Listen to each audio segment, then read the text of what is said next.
दिल्ली से लाइव जुड़े हुए हैं। शिवम, जिस तरह से लिस्ट जारी की गई है कांग्रेस की और बीजेपी की पहले जारी हुई, दोनों को अगर कंपैरिजन यहां पर किया जाए तो दिग्गजों को मैदान में दोनों ने ही उतारा है। इस बार कड़ा मुकाबला हमें देखने को मिलेगा।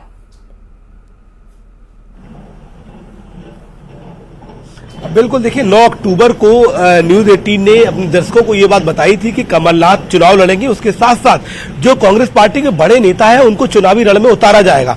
और वो बात, उस खबर पर आज मोहर लगी। दरअसल बीजेपी ने जब तमाम सांसदों को, केंद्रीय मंत्रियों को टिकट दिए थे, उसके बाद कांग्रेस पार्टी ने अपनी रणनीति में बदलाव किया।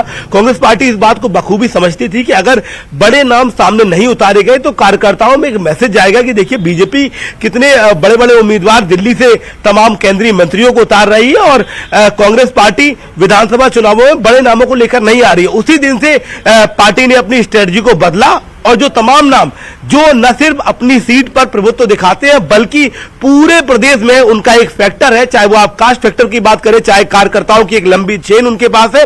यही एक वजह है कि दोनों, चाहे मध्य प्रदेश हो चाहे छत्तीसगढ़ हो, सभी तमाम बड़े नेताओं को उतारा गया। जैसा कि मेरे सहयोगी बता रहे थे कि पार्टी ने न सिर्फ फीडबैक लिया है अपने कार्यकर्ताओं से, आम जनता से, बल्कि अलग अलग तरीके के कई सर्वे कराए थे।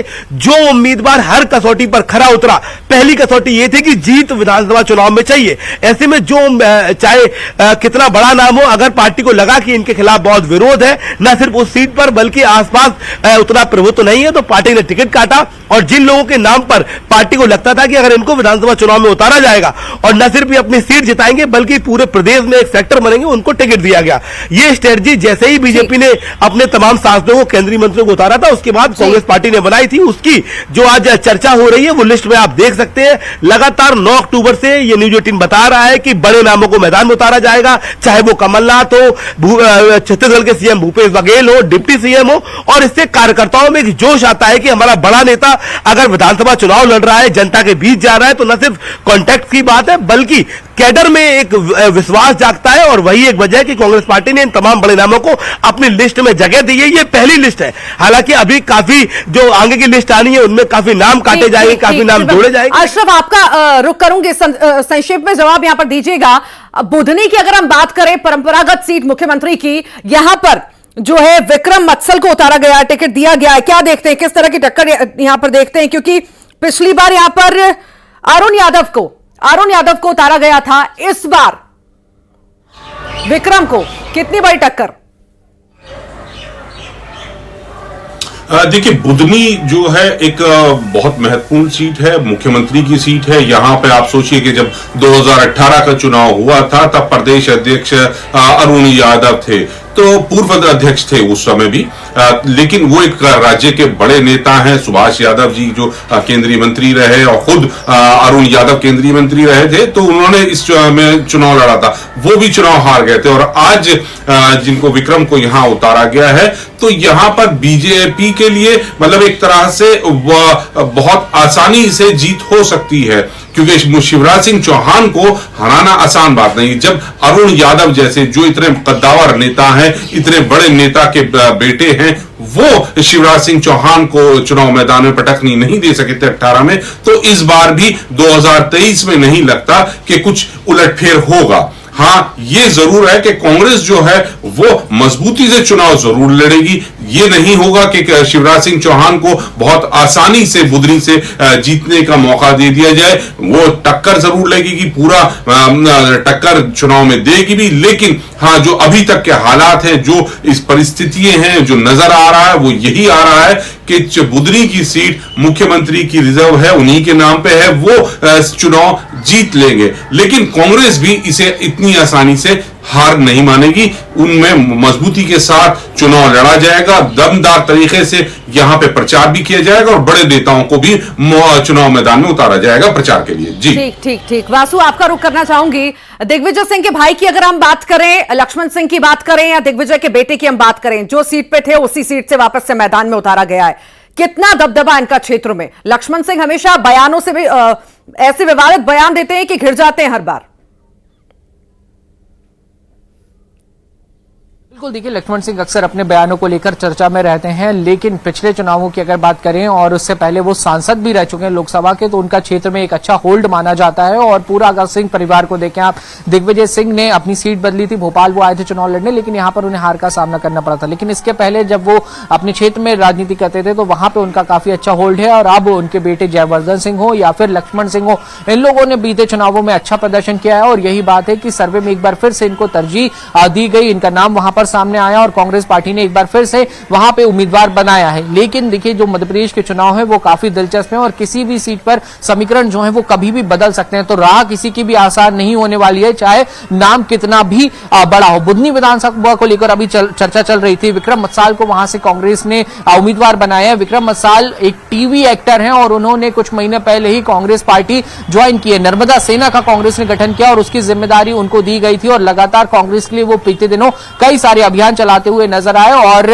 कांग्रेस से जब जुड़े वो, तो उन्होंने ये भी कहा कि कांग्रेस जो है वो सही मायने में देश की जो आस्था है, देश का जो विश्वास है और देश की जो परंपराएं उनको लेकर आगे बढ़ रही है और इसी रीति नीति से प्रभावित होकर मैं कांग्रेस में आया हूं। विक्रम मसाल रामायण सीरियल में हनुमान का किरदार निभाया करते थे और उनको कांग्रेस पार्टी में जब शामिल किया गया तो उन्होंने कहा था कि हनुमान हमारे साथ हैं और आने वाले चुनावों में कांग्रेस को वो विजय दिलाएंगे। तो कहीं ना कहीं आप देखिए जो धार्मिक मामलों को लेकर लगातार इस चुनावी सीजन में चर्चाएं होती आई हैं, आरोप प्रत्यारोप का दौर सनातन को लेकर चला है, तो विक्रम मसाल को अब उम्मीदवार कांग्रेस ने बुधनी से घोषित कर दिया है। तो इस तरीके की चर्चाएं जो है वो आने वाले समय में भी चुनाव प्रचार के दौरान जो है बयान और आरोप प्रत्यारोप का जो दौर है वो कहीं ना कहीं देखने को मिल सकता है। और इसके अलावा लक्ष्मण सिंह हो, जयवर्धन सिंह हो, ये तो बड़े नाम है ही, लेकिन जो और भी जो सीटें वहां पर स्थिति स्पष्ट हुई है। नरसिंहपुर की आप बात कर लीजिए, जहां पे बीजेपी ने केंद्रीय मंत्री प्रहलाद पटेल को उम्मीदवार बनाया है, वहां पे कांग्रेस ने लाखन सिंह पटेल को टिकट दी। लाखन सिंह पटेल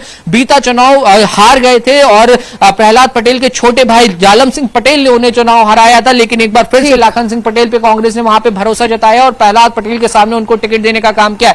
कृषि मंत्री कमल पटेल की जो सीट है हरदा विधानसभा है, हरदा से डॉक्टर आर के दोगने को कांग्रेस ने एक बार फिर उन पे भरोसा जताया। 2013 का से उनको टिकट दिया गया, 2018 में भी उन्हें टिकट दिया गया था, लेकिन 2018 का चुनाव वो हार गए थे, पर फिर भी एक बार फिर से उन्हें विश्वास जताते हुए वहां पे कांग्रेस ने उम्मीदवार बनाया है। और टिमरनी में जहां पे चाचा और भतीजे के बीच फाइट हुई थी, हालांकि अभी टिमरनी की से संजय शाह विधायक हैं और बीता चुनाव 2018 में अभिजीत शाह जो उनके भतीजे, उनके सगे भतीजे, उनके बीच में फाइट थी और सिर्फ 2000 वोटों का कुछ अंतर था। एक बार फिर लगातार जारी रहेगी, आप विस्तार से जानकारी देते रहिएगा।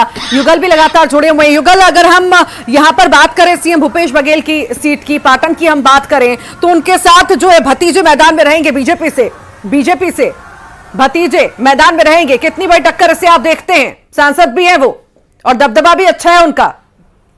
जी बिल्कुल, दिलचस्प मुकाबला पाटन में होगा और काफी हाई प्रोफाइल सीट है ये कहा जा सकता है। इससे पहले भूपेश बघेल एक बार उनसे चुनाव हार चुके हैं, तो सभी की निगाहें खास करके पाटन पर रहेंगी और जितनी भी जो सीटें हैं जहां पर मंत्री चुनाव लड़ेंगे उन सीटों को काफी हाई प्रोफाइल माना जा रहा है, क्योंकि वहां पर दिलचस्प मुकाबला हो, चाहे स्वास्थ्य मंत्री टीएस सिंहदेव की बात करें, चाहे हम चरणदास महंत की बात करें विधानसभा जो अध्यक्ष हैं, इसके अलावा ताम्रध्वज साहू है, गृह मंत्री हैं, चाहे रविंद्र चौबे की बात करें, मंत्री जो कवासी लकमा की बात करें, मोहम्मद अकबर की बात करें। लेकिन अभी जो सूची जारी हुई है ऋतु, उसमें सबसे खास बात यही है कि सांसद दीपक बैज को चित्रकूट से उतारा गया है। इसके अलावा जिस तरह से जो है मंत्री रुद्र गुरु, उन्हें नवागढ़ से टिकट दिया गया था, उनका विरोध हो रहा था कि वो सीट ना बदले, लेकिन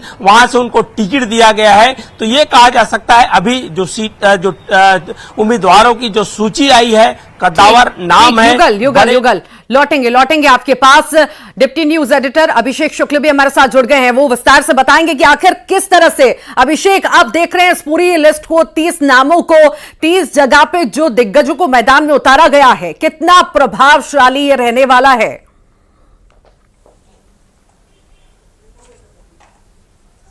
बिल्कुल, देखिए न्यूज 18 ने जो लिस्ट दिखाई थी, लगभग उसी लिस्ट पर मुहर लगी है। तमाम दिग्गजों को उतारा गया है, मंत्रिमंडल जो है उसे पूरा यहाँ पर टिकट दिया गया है, जो इस लिस्ट में है देख पा रहा हूँ।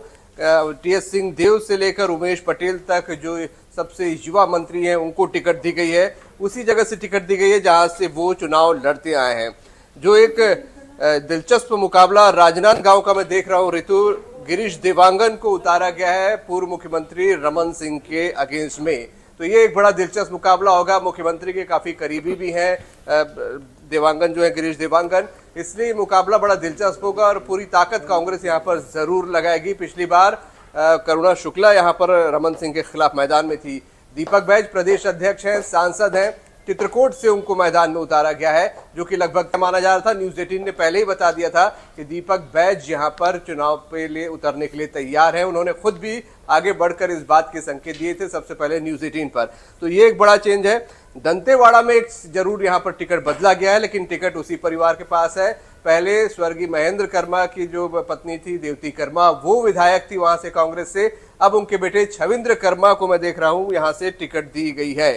छविंद्र कर्मा लंबे समय से दावेदारी यहाँ पर ठोक रहे थे और दंतेवाड़ा सीट से छविंद्र कर्मा को यहाँ पर टिकट दे दी गई है। ये एक सबसे बड़ा चेंज जो है अगर चेहरों में बताया जाए तो ये छविंद्र कर्मा का है। महेंद्र कर्मा के बेटे हैं और देवती कर्मा जो कांग्रेस की मौजूदा विधायक है उनके सुपुत्र है। तो ये एक बड़ा चेंज यहाँ पर है। मोहन मरकाम जो प्रदेश अध्यक्ष थे अब कोंडागांव विधायक है, उनको यहाँ से टिकट दे दी गई है। उसके अलावा रुद्र गुरु की बात जो आ रही थी वो सीट बदलने के लिए, जैसा कि युगल भी बता रहे थे, लगातार बात कर रहे थे आला कमान से। हालांकि कार्यकर्ता नहीं चाह रहे थे कि वहां पर वो लड़े, लेकिन उसके बावजूद रुद्र गुरु को और उनकी अहमियत को देखते हुए उनकी सीट चेंज कर दी गई, जैसा कि वो यहाँ पर चाह रहे थे। ये एक बड़े चेंजेस हैं 30 नाम के और बहुत चौंकाने जैसी कोई स्थिति नहीं है ऋतु। ये नाम पहले से तय थे। शिव डहरिया जो है आरंग से उनको सीट यहाँ पर दी गई है। अनिला भेड़िया जो मंत्री है डोंडी लोहारा से उनको टिकट दी गई है। तो किसी की टिकट कटती यहाँ पर नहीं दिखी है। दीपक बैज जरूर एक है, चित्रकूट से जो विधायक अब बने हैं, इससे पहले एक पूर्व विधायक जो कांग्रेस के थे उनकी टिकट वहां काट के दीपक बैज को प्राथमिकता दी गई है। दीपक बैज आपको बता दें उससे पहले जो वहां पर उपचुनाव हुए थे वहां से भी दावेदारी वो ठोक रहे थे और उससे जो उनकी पत्नी थी उनको भी लड़ाने की बात यहाँ सामने आ रही थी। लेकिन दीपक बैज जो प्रदेश अध्यक्ष है उनको यहाँ पर टिकट दे दी गई है। तो सारे बड़े चेहरे उतारे हैं कांग्रेस ने पहली लिस्ट में। किसी भी प्रकार की इस लिस्ट को देखने के बाद किसी भी प्रकार का बगावत की कोई बात यहाँ पर सामने नहीं आएगी, किसी भी प्रकार की कोई अंतर कला की बात नहीं आएगी, क्योंकि ये वही नाम है जो कि पहले से तय थे और सभी मान के चल रहे थे कि इन नामों को टिकट यहाँ पर मिलनी है। उन्हीं नामों पर कांग्रेस ने पहले लिस्ट में मुहर लगाई है। तो कांग्रेस शायद चाह रही होगी कि जो उसकी पहली लिस्ट हो, नवरात्र का इंतजार बेसब्री से किया जा रहा था, सुबह सुबह लिस्ट जारी की है, तो कांग्रेस चाह रही होगी कि शुरुआत बहुत अच्छी हो, किसी भी प्रकार की अंतरकलह की स्थिति न बने, किसी भी प्रकार की बागी होने की खबर न मिले, कोई विरोध के स्वर न उठे, इसलिए पहले लिस्ट सभी बड़े नामों की दी गई है यहाँ पर। और ये नाम अभिषेक यहाँ पर मेरा सवाल ये भी है कि दावा किया जा रहा था, लिस्ट जब नहीं आई थी ये कहा जा रहा था, शैलजा ने भी बयान दिया था कि महिलाओं को ज्यादा मौका दिया जाएगा। हालांकि मैं लिस्ट में देख पा रही हूं कि ज्यादा महिलाएं अभी तक तो नजर नहीं आ रही हैं। हो सकता है आने वाली लिस्ट में ज्यादा नाम हो।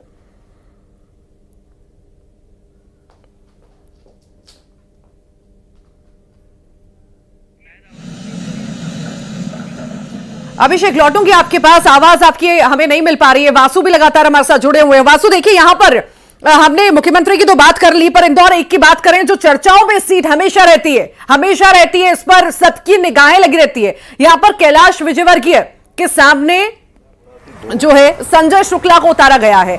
ये भी कम दबदबा नहीं रखते, अच्छे खासे अनुभवी नेता हैं, कितनी बड़ी टक्कर मानते हैं। और इस समय जब विजयवर्गीय ये बयान दे रहे हैं कि मैं 1 लाख वोट से ज्यादा जीतूंगा।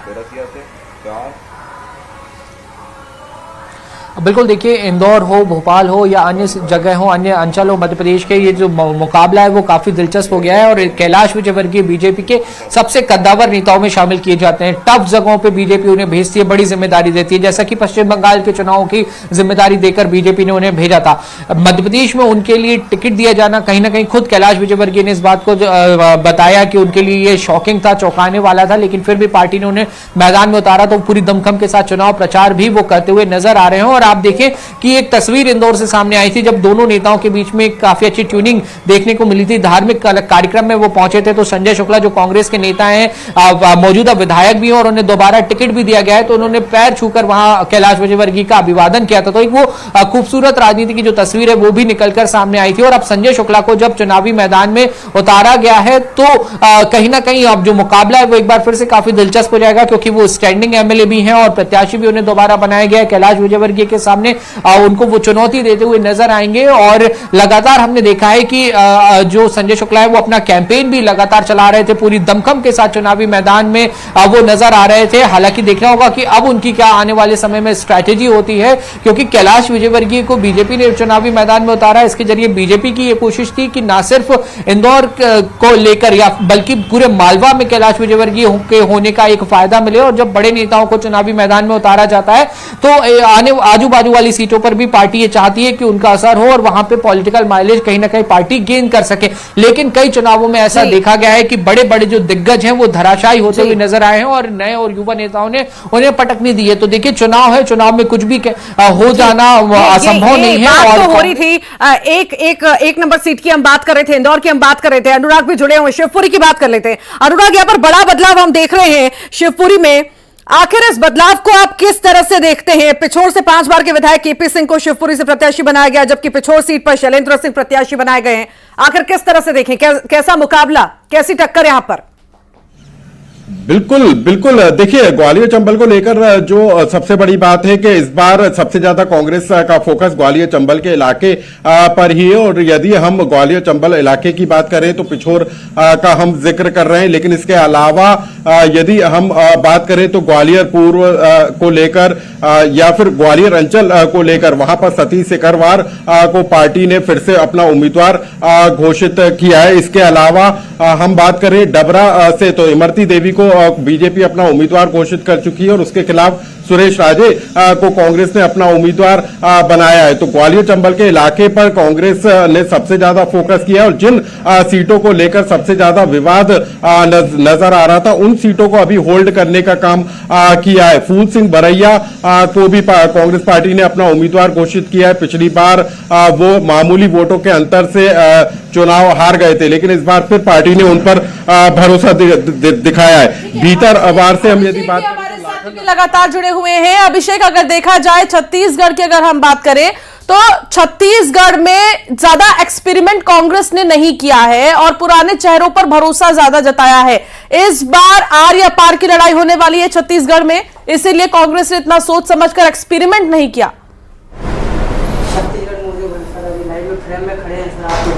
बिल्कुल, ये पहले से तय था, न्यूज 18 ने बता दिया था कि बहुत ज्यादा बड़ा चेंज नहीं करने वाले। और ये जो 30 नामों की लिस्ट है ऋतु, ये सभी बड़े नाम हैं, चर्चित चेहरे हैं, कांग्रेस में अपनी पैठ रखते हैं।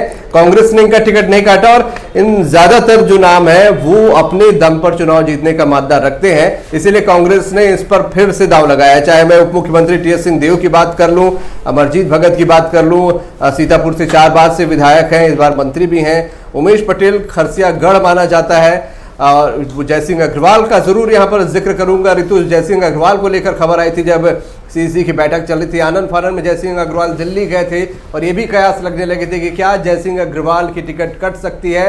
हालांकि तब भी न्यूज 18 ने कहा था कि जयसिंह अग्रवाल के नाम पर मुहर लग रही है। तो बहुत तरह की चर्चाएं थी, लेकिन फाइनल लिस्ट जब आई है जयसिंह अग्रवाल को टिकट मिल गई है कोरबा से। और बड़ा दिलचस्प मुकाबला यहां भी देखने को मिलेगा। शिव डहरिया आरंग से पहले से तय थे, बड़े नाम है यहां पर कांग्रेस के, मुख्यमंत्री पाटन से हैं ही, ये पहले से तय था। रुद्र कुमार की सीट जरूर बदली गई है। और ऋतु, आपने जो इससे पहले सवाल किया था, महिलाओं वाला जिक्र किया था, इस लिस्ट में 2 महिला मुझे दिख रही है। डोंगरगढ़ से हर्षिता स्वामी बघेल है और दूसरा अनिला भेड़िया जो कि मंत्री हैं, और तीसरी यशोदा। अभिषेक, नवरात्रि की शुरुआत हो चुकी है, माता रानी के दिन की शुरुआत हो चुकी है और यही उम्मीद थी कि माताओं को मौका मिलेगा। कुमारी शैलजा ने भी जिक्र किया था कि ज्यादा से ज्यादा महिलाओं को शामिल किया जाएगा, लाया जाएगा मैदान में। ये माने कि अभी ज्यादा नाम नजर नहीं आ रहे, पर आने वाले वक्त में जो शेष सीटें हैं उसमें ज्यादा से ज्यादा नाम नजर आएंगे हमें।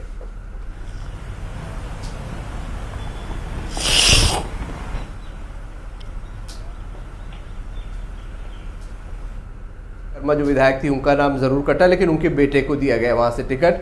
तो उसी परिवार के पास है ये टिकट। महेंद्र कर्मा का परिवार है, अच्छा खासी पैठ जैसे बस्तर इलाके में रखता है, तो उनको वहां से टिकट दी गई है। तो 30 में 3 नाम, 60 अभी बाकी है। देखना है कि जो कांग्रेस ने कहा था और माना भी जा रहा था कि कांग्रेस कोशिश करेगी कम से कम बीजेपी से ज्यादा महिलाओं को टिकट दे, ताकि महिला वोटर भी सबसे ज्यादा, ऋतु सबसे खास बात यह छत्तीसगढ़ में पुरुषों से ज्यादा महिला वोटर्स हैं और अच्छी खासी तादाद में इनकी बढ़त है, इसलिए महिलाओं पर फोकस सभी पार्टियां कर रही हैं। टिकट देने को लेकर कितना फोकस है ये देखना होगा। ठीक है, बीजेपी ने अभिषेक दोबारा से आपके पास आएंगे। शिवम भी हमारे साथ लगातार जुड़े हैं। शिवम, बात की जाए बीजेपी की तो 7 ऐसे मंत्री हैं जिनको चुनावी मैदान में भारतीय जनता पार्टी ने उतारा है। अगर नरेंद्र सिंह तोमर की आप बात कर लीजिए, या फिर आप बात कर लीजिए फग्गन सिंह की, प्रहलाद पटेल की, गणेश सिंह, राकेश सिंह, रीति पाठक और उदय प्रताप सिंह, इनके सामने किन चेहरों को उतारा गया है और मुकाबला इनके सामने कितना जबरदस्त होगा? शिवम, देखिए, मैं आपको बता दूं, कांग्रेस पार्टी इस बात को लेकर शुरुआत से एक्टिव थी कि जो बड़े चेहरे उतारे गए हैं उनके सामने बड़े नाम ही उतारे जाए, उनके सामने ऐसे नाम उतारे जाए ताकि ये केंद्रीय मंत्री अपनी विधानसभा में समय दे, ज्यादा से ज्यादा बाकी जो पूरा मध्य प्रदेश है उस आंचल में भी प्रचार करें, लेकिन इनको अपनी विधानसभा पर फोकस करना पड़े। कांग्रेस पार्टी इस बात को बखूबी जोर देती रही है कि अगर ये बड़े बड़े नामों के सामने कैंडिडेट लूज जाता है या कैंडिडेट कोई ऐसा जाता है, उसका फायदा न सिर्फ बीजेपी को उन सीटों पर मिलेगा बल्कि एक पूरे प्रदेश में ये कैंपेनिंग भी करेंगे, चाहे वो नरेंद्र सिंह तोमर हो, फग्गन सिंह कुलस्ते हो, प्रहलाद पटेल हो, कैलाश विजयवर्गीय हो। ये नेताओं के जो अपने क्षेत्र है वहां पर इस बात को बहुत प्रचारित किया जा रहा है कि हो सकता है आने वाले चुनावों के बाद ये सीएम दावेदार हो। ऐसे में उसको काउंटर करने के लिए कांग्रेस पार्टी ने वहां मजबूत उम्मीदवार दिए, चाहे वो कैलाश विजयवर्गीय हो या ये तमाम मंत्री हो। कांग्रेस पार्टी ने वहां पर बखूबी रणनीति बनाई है ताकि ज्यादा से ज्यादा समय शिवराज सिंह चौहान, कैलाश विजयवर्गीय से लेकर बड़े बड़े जो नाम है वो अपनी विधानसभा में भी दे और वहीं पर उनको फंसाकर रखा जाए। ये बात लगातार कांग्रेस पार्टी के जो इंचार्ज है रणदीप सिंह सुरजेवाला वो बताते रहे कि हम कहीं पर भी एक भी सीट पर जहां पर पार्टी नहीं जीतती है या पिछली बार आंकड़ा ज्यादा था, कम था, हम उन सभी सीटों पर बेहद मजबूत उम्मीदवार उतारेंगे, सभी से चर्चा की जाएगी। और अभी आप अगर देखें एमपी छत्तीसगढ़ दोनों की लिस्ट देखें तो जिन सीटों पर विवाद ना हो, जिन पर सिंगल पैनल के नाम है, सिर्फ उनके नाम दिए गए हैं। बहुत कम लोगों के टिकट काटे गए हैं सिटिंग एमएलए के। आने वाले समय में पार्टी कम टाइम देना चाहती है, जहां पर विद्रोह भी हो, जहां पर विरोध भी हो, वहां पर टाइम कम मिले, इसलिए जहां जहां सिटिंग विधायकों के टिकट काटेगी कांग्रेस पार्टी। दोबारा से आपके पास आएंगे, लेकिन एक बार फुल स्क्रीन में दिखा देते हैं कि आखिर कांग्रेस ने किस उम्मीदवार को कहां से उतारा है। छत्तीसगढ़ की अगर हम बात करें तो आप देखिए एक के बाद एक नाम हम आपको दिखा रहे हैं। कमलनाथ, मध्य प्रदेश की बात कर लेते हैं। कमलनाथ को छिंदवाड़ा से उतारा गया जो कि पूर्व मुख्यमंत्री है। इसके अलावा अगर बात करें अन्य चेहरों की तो बड़े बड़े चेहरों को देखा गया है कि जहां दांव लगाया है कांग्रेस ने इस बार। लेकिन गोविंद सिंह की भी अगर बात कर लेते हैं, यहां पर लाहौर से उनको प्रत्याशी बनाया गया जो कि नेता प्रतिपक्ष भी है। देखिए, बड़े दिग्गजों को मैदान में उतारा गया है। गोविंद सिंह हमेशा चर्चाओं में रहते हैं, एक्टिव रहते हैं राजनीति में, नेता प्रतिपक्ष हैं कांग्रेस की तरफ से, उन्हें मैदान में उतारा गया है। श्योपुर से बाबूलाल जंडेल, देखिए बड़ा नाम है, बड़े नामों का ऐलान कांग्रेस द्वारा किया गया है। जैसा कि पहले ही कहा था कि तैयारियां पूरी कर रहे हैं। कमलनाथ छिंदवाड़ा से कांग्रेस से पूर्व मुख्यमंत्री रह चुके हैं और सरकार बनती है तो चेहरे, माफ कीजिएगा, चुनाव जो है इनके चेहरे पर ही लड़ने की तैयारी में लगातार सहयोगी सब हमारे साथ जुड़े हुए हैं। शिवम, आपका फिर से मैं रुक करूंगी। यहां पर हमने कांग्रेस की लिस्ट में, जैसा कि हमने पहले भी दर्शकों को बताया था कि जो है कांग्रेस की रणनीति है इस बार कि 50 साल से कम उम्र के लोगों को मौका ज्यादा दिया जाएगा। 65 लगभग नाम ऐसे हैं जिन्हें मौका दिया गया है और उनकी उम्र 50 से कम है। मतलब कोई रिस्क बुजुर्ग पर तो कांग्रेस नहीं लेना चाहती। जहां पर अनुभवी उम्मीदवार है जो टिकट मिलने के बाद जीत दर्ज कराएंगे उनको तो टिकट दिया गया है, भले ही वो 50 साल से ऊपर हो। राहुल गांधी कांग्रेस पार्टी में इस बात की वकालत करते रहे हैं कि हमें आने वाले समय में न सिर्फ नेशनल लेवल पर बल्कि राज्यों में भी एक लीडरशिप तैयार कर रही है। मिशन 2030 की बात करें, उसकी राहुल गांधी इस बात पर पुरजोर देते रहे और इस बार इंडियन यूथ कांग्रेस के कई नाम ऐसे हैं जो दोनों लिस्ट में दिखते भी हैं, चाहे वो आने वाले समय में राजस्थान भी हो, हर जगह एक कोटा दिया गया है, स्पेस दिया गया। राहुल गांधी ने यह कहा था कि यह चुनाव न सिर्फ सरकार बनाने के लिए बल्कि आने वाले समय में एक नया कैडर, नई लीडरशिप तैयार करने के लिए, और वो हमें दोनों लिस्ट में उसकी छाप दिखती है। न सिर्फ छत्तीसगढ़ में अगर आप देखें तो बड़े नामों के अलावा एमपी की बात करें, आपने बताया 65 के आसपास ऐसे नाम है। ये उस रणनीति इसके पीछे है कि युवाओं की एक नई लिस्ट हमें तैयार करनी होगी, नया कैडर हमें तैयार करने होगा। प्रभारी रणदीप सिंह सुरजेवाला स्वयं इस बात को कहते रहे कि चाहे वो कर्नाटक के जब प्रभारी थे या वो अब एमपी के प्रभारी है, वो युवा नेतृत्व पर विशेष फोकस करेंगे। हालांकि जो नाम जिताऊ है उनको ही मौका दिया गया है। जहां जहां पर पार्टी को यह लगा कि हमारे अनुभवी नेता या जिनकी उम्र थोड़ी ज्यादा भी है वो सीट निकाल सकते हैं, उनको टिकट दिया गया। और इन दोनों लिस्टों में राहुल गांधी की जो लगातार युवाओं को वरीयता देने की बात है, चाहे वो नेशनल लेवल पर आप बात करें, एआईसीसी की बात करें, नया युवा कैडर तैयार किया गया है, नई लीडरशिप तैयार की जा रही है। एक जो टीम है राहुल गांधी, प्रियंका गांधी, उसको मौका दिया जा रहा है, और वही हमने एमपी में फिलहाल देखा है। बिल्कुल, युगल भी हमारे साथ जुड़े हैं। युगल, इस बार अगर देखें कांग्रेस की लिस्ट में, हालांकि युगल अभी नहीं है हमारे साथ, अभिषेक लगातार क्योंकि जुड़े हैं। अभिषेक, एक चीज और कांग्रेस की लिस्ट में देखने को मिली है जो कि चर्चा भी हो रही थी कुछ दिनों पहले से, कि जिन कांग्रेसी नेताओं के पास विधायक विधानसभा के अलावा अन्य जिम्मेदारियां हैं उनको इस बार टिकट नहीं दिया गया है। तो ये एक बहुत बड़ा फैक्टर है, दिल बहलाने की भी कोशिश है इसके जरिए कि आपके पास ऑलरेडी एक जिम्मेदारी है तो अन्य जिम्मेदारियां आपको नहीं दी जाएंगी। बिल्कुल, देखिए जो ये लिस्ट जारी हुई है, हालांकि इनमें से किसी के पास कोई अतिरिक्त जिम्मेदारी नहीं थी। गिरीश देवांगन के पास जरूर थी, राजनांदगांव से हैं गिरीश देवांगन, उनके पास निगम मंडल की जिम्मेदारी थी, लेकिन रिवाइज नहीं हुआ था। जैसे कि हम बात करेंगे रायपुर उत्तर के जो विधायक है कुलदीप जुनेजा, उनको फिर से हाउसिंग बोर्ड का अध्यक्ष बनाया गया था। तो ये बात तब उठी थी कि एक बार फिर से जब सरकार का कार्यकाल खत्म हो रहा है तो उनको बनाया गया है। ऐसे में जिन लोगों को रिवाइज किया जा रहा है उन लोगों को टिकट फिर से यहाँ पर नहीं मिलेगी। तो इसी फॉर्मूले पर चलती फिलहाल कांग्रेस दिख रही है, और ऐसे किसी को भी टिकट नहीं दिया गया जिनको फिर से अध्यक्ष बनाया गया है या कोई रिवाइज करते हुए दोबारा निगम मंडलों में जगह दी गई है, अध्यक्ष बनाया गया है। तो इस फॉर्मूले पर फिलहाल इस 30 नामों के हिसाब से तो कांग्रेस चलती दिख रही है कि ऐसे किसी को विधायक नहीं बनाया जाएगा, मतलब 2 पद किसी के पास नहीं होंगे। ये इस लिस्ट में दिख रहा है यहाँ पर साफ तौर पे। आने वाली लिस्ट में कांग्रेस इसे किस तरीके से फॉलो करती है, क्या इन रूल रेगुलेशन को मानती है, ये देखना होगा। क्योंकि कुल मिलाकर जब पार्टियां टिकट देती हैं तो उनका एक ही मकसद होता है कि उम्मीदवार जीतने वाला होना चाहिए। फिर तमाम जो नियम कायदे हैं या बातें हैं, जो चर्चाएं हैं, उन पर विराम लग जाता है। हर कोई चाहता है कि उनका जो कैंडिडेट हो, वो जिताऊ कैंडिडेट हो, वो जीते, भले ही किसी भी तरीके से उसके पास 2 पद हो, 1 पद हो, एक चीज़ें मायने नहीं रखती, किस जाति का ये मायने नहीं रखती, अगर कैंडिडेट जीतने वाला उनको लग रहा है। तो आने वाली लिस्ट में देखना होगा, 60 नाम अभी बाकी है कांग्रेस के, कि वो किस तरीके की लिस्ट होती है, उसमें कितने नाम कटते हैं। इस लिस्ट में एक नाम जरूर कटा है, लेकिन देवती कर्मा जो है उनके बेटे को ही टिकट, यहाँ पर छविंद्र कर्मा को टिकट मिली है। ऐसे कई जगह फॉर्मूले हो सकते हैं, जैसे रायपुर ग्रामीण की बात कर ली जाए, यहाँ पर भी चर्चाएं हैं कि जो अभी कांग्रेस के मौजूदा विधायक है सत्यनारायण शर्मा, उनके बेटे पंकज शर्मा को टिकट दी जा सकती है। तो अगर किसी ऐसे दिग्गज की टिकट कटती भी है तो उनके उसी परिवार में ही टिकट मिल जाएगी, उनकी पत्नी को या उनके बेटे को। ये बात यहाँ पर सामने आ रही है। तो कम से कम लोगों को नाराज किया जाए जिनकी रिपोर्ट बहुत ज्यादा खराब है। कांग्रेस ने भी बहुत सारे सर्वे करवाए हैं जिनकी रिपोर्ट बहुत ज्यादा खराब है। ऐसे लोगों की टिकट लौटेंगे आपके पास, लौटेंगे। अनुराग भी लगातार जुड़े हुए हैं हमारे साथ। अनुराग, देखिए लिस्ट तो जारी हो गई, कई सारे दिग्गजों के नाम भी यहां पर आ गए, महिलाओं को मौका देने की बात कही थी, वो भी नाम सामने आ गए। यहां पे हम पिछड़ा वर्ग की बात करें तो यहां पर भी खास फोकस हम देख रहे हैं कि लंबे वक्त से जो बयानबाजी राहुल गांधी की तरफ से देखिए, कांग्रेस नेताओं की तरफ से देखिए, पिछड़ा वर्ग को सपोर्ट करने की 39 नाम ऐसे हैं जो ओबीसी से सामने आ रहे हैं। बड़ा दाव कांग्रेस की तरफ से।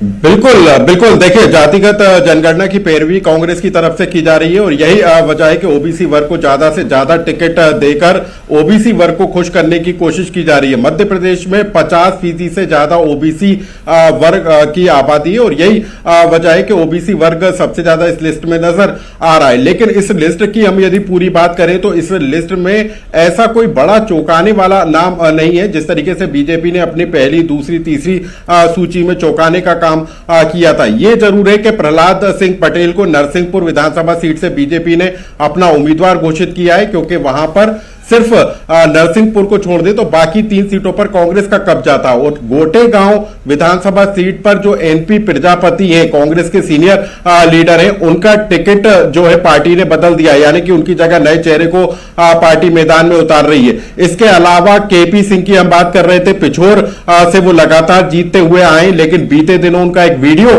वायरल हुआ था और अब वो शिवपुरी से उम्मीदवार बनाए गए। शिवपुरी यशोधरा राजे सिंधिया का गृह क्षेत्र है, वो वहां से लगातार जीतकर विधानसभा पहुंचती रही है, लेकिन यशोधरा राजे सिंधिया ने इस बार चुनाव नहीं लड़ने का ऐलान किया है। तो ऐसे में केपी सिंह को वहां पर माइलेज लौटेंगे। अनुराग, लौटेंगे आपके पास। शैलेंद्र चौहान न्यूज रूम से हमारे साथ भोपाल से लाइव जुड़ गए हैं।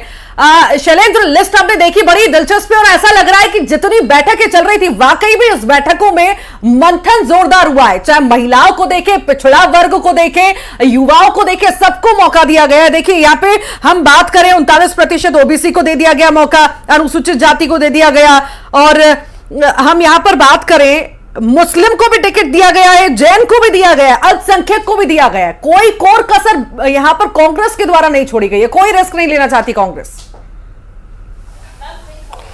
बिल्कुल, देखिए ये जो लिस्ट है, आप अगर इसको आकलन करेंगे तो कांग्रेस ने सभी तरह का एक सोशल इंजीनियरिंग भी नजर आ रही है। जहां भाजपा ने 40 ओबीसी उम्मीदवारों को टिकट दिया है, तो उतने ही बराबर चेहरों को 39 लोगों को कांग्रेस ने टिकट दिया है। इसमें सभी जातिगत समीकरणों के लिहाज से देखा जाए तो इसमें वो सभी नाम है, इसमें जैन भी है और वो सभी चेहरे हैं जो कि ब्राह्मणों का संतुलन रखा गया है। तो लगातार हम काफी दिनों से देख रहे थे कि कांग्रेस काफी दिन लगा रही थी लिस्ट को लेकर, काफी लंबी मंथन चल रहा था। पिछले करीब 15 दिनों से बात आ रही थी कि लिस्ट आ सकती है, लिस्ट आने वाली है।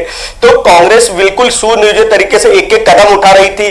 कांग्रेस ने हर सीट पर लंबी एक्सरसाइज की है, हर सीट पर अच्छा मंथन किया है और कहीं ना कहीं ये बात साफ है कि इस बार चुनावी मुकाबला काफी रोचक होगा, क्योंकि 16 तो पूर्व मंत्री हैं जो भाजपा के, कांग्रेस के कद्दावर चेहरे हैं जो भाजपा के नेताओं को हरा चुके थे, उन सभी को फिर से मौका दिया गया है। इसके अलावा 10 महिलाएं हैं जो कि उम्मीदवार, उनको भी टिकट दिया गया है। ये सभी अच्छे नए चेहरे, युवा चेहरे भी इसमें शामिल है।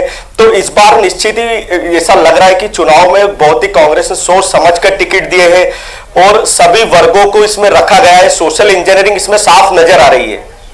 बिल्कुल शैलेंद्र, यहां पर सोशल इंजीनियरिंग भी नजर आ रही है। अभिषेक भी हमारे साथ क्योंकि लगातार जुड़े हैं। अभिषेक, बात करें अगर कांग्रेस की तो कई दौर की बैठकें हुई और उन बैठकों के बाद फाइनली लिस्ट सामने आ गया है, लेकिन अब भी बहुत से ऐसे नाम हैं जो सामने नहीं आए हैं। क्या उम्मीद की जा सकती है, संभावनाएं क्या है उन लिस्ट को लेकर?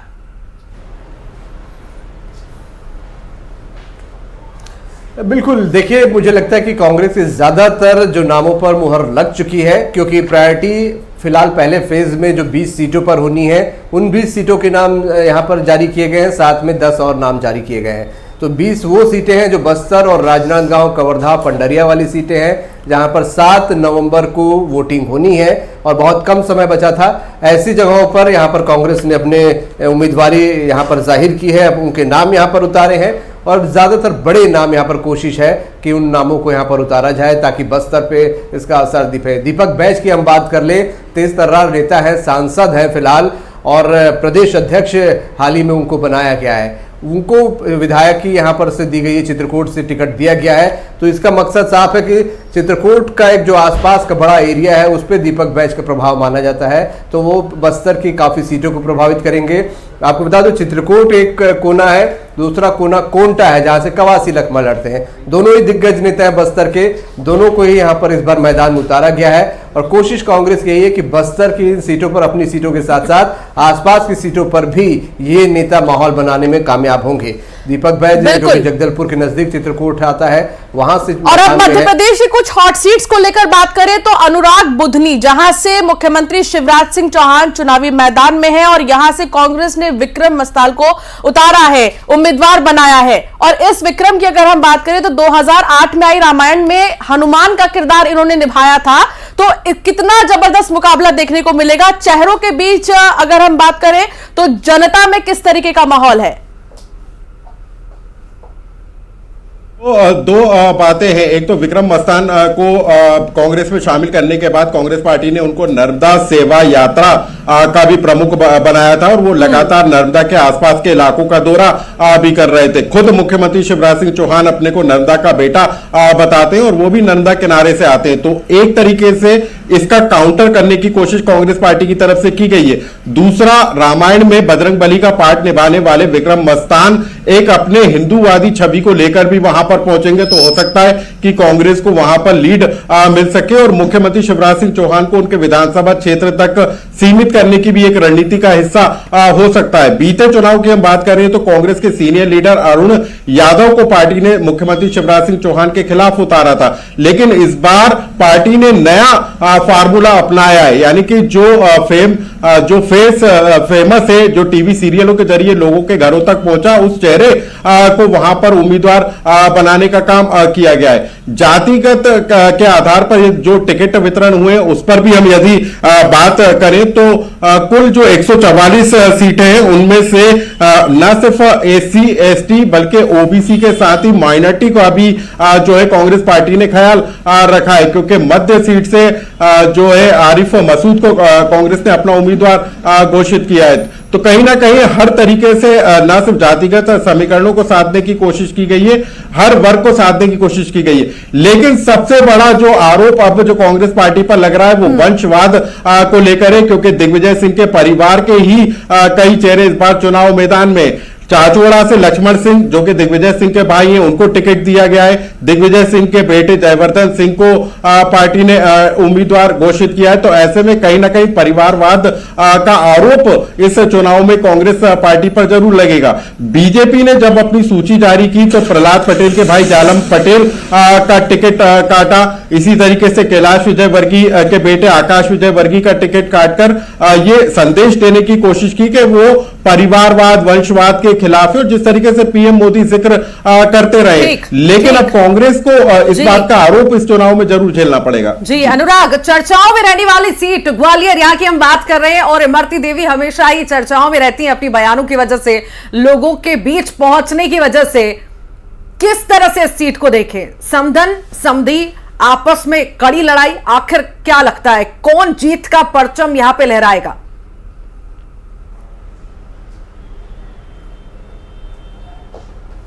इमरती देवी 2018 के चुनाव में जीतकर विधानसभा पहुंची थी और कमलनाथ सरकार में मंत्री भी बनी थी। सिंधिया की वो खास करीबी है, लेकिन 2020 में जो उपचुनाव हुआ उसमें सुरेश राजे ने इमरती देवी को हरा दिया। लेकिन इस बार फिर कांग्रेस पार्टी ने सुरेश राजे पर भरोसा जताया है। खुद इमरती देवी ने तथाकथित एक ऑडियो जारी किया था सुरेश राजे को लेकर, जिसमें काफी चर्चा हुई थी। लेकिन ये जो समधी का जो परिवार है, इनके बीच कई बार कटुता भी देखने को मिलती है, कई बार मित्रता भी देखने को मिलती है। लेकिन विधानसभा चुनाव में किस तरीके का माहौल वहां पर नजर आएगा, ये बेहद दिलचस्प होगा। वाकई, और बिल्कुल देखना होगा कि और कौन से नाम सामने आएंगे कांग्रेस के लिस्ट में। लेकिन अभिषेक, बात करें बड़े चेहरों की तो सबने अपने पारंपरिक सीट को ही चुना है, उस सीट से बिल्कुल भी नहीं हटे हैं। इसके पीछे के मायने पर थोड़ा सा प्रकाश डालिए।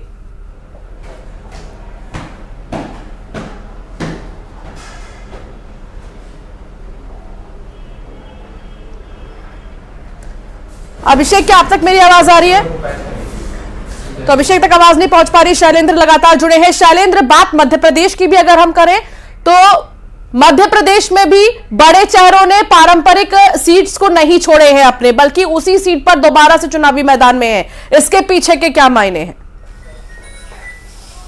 देखिए बिल्कुल कांग्रेस ये मान के चल रही है कि जो कांग्रेस के बड़े चेहरे हैं वो कहीं ना कहीं उनकी स्थिति अच्छी है और वो सर्वे में भी उनकी स्थिति काफी अच्छी बताई है, तो उन्हें एक बार फिर इसीलिए मौका दिया गया है। कांग्रेस इस तरह के विकल्प से बचना चाह रही थी कि किसी नए चेहरे को मैदान में उतारे और वो सीट में नुकसान हो, तो कांग्रेस हर कदम को बड़ा सोच समझकर उठा रही है।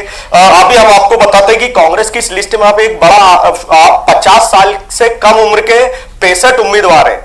मतलब ये एक बहुत बड़ा चौंकाने वाला है कि कांग्रेस ने युवाओं को बहुत ज्यादा मौका दिया है और 65 ऐसे नाम हैं जो 50 साल से कम उम्र के हैं, क्योंकि जहां भाजपा ने अपना उम्र के क्राइटेरिया में ये देखा कि जो जीतने वाला उम्मीदवार है उसको मौका दिया जाए, वहीं कांग्रेस ने ऐसे लोगों को मौका दिया है, उम्मीदवारों को उन सीट पर जहां बीजेपी के नेता जीतते आ रहे हैं वहां पर नए चेहरों को उतारा है, कम उम्र के चेहरों को उतारा है।